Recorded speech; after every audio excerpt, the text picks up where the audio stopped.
सा जीन्स बक्सर के कट गई जाओ लागल न बलिया मेला बक्सर के कट गई जाओ लागल न बलिया मेला ए गोरी आराम हर हितई में आई के हिलाव तारी टोला हितई में आई के हिलाव तारी टोला हिलाव तारी टोला अब हम जीता हर बहिनी हो गईली बमगोला अब जीता हर बहिनी हो गईली बमगोला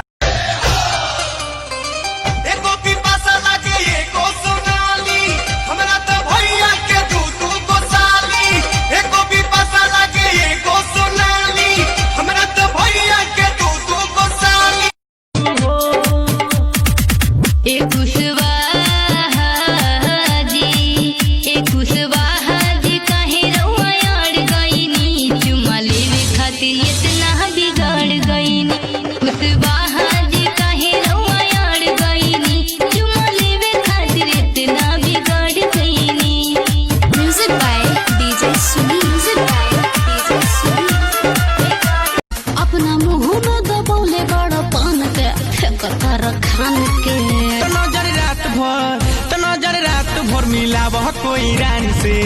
काल कोई बिगहा होई तोरा पटना से तू बिस्किन के ले आई हाटा रहबर जीजा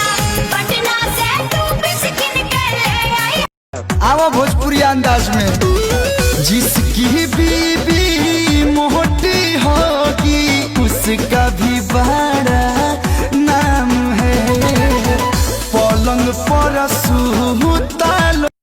तोहरा के देखिया गरा जाइले चुमले बेला उठे में पागल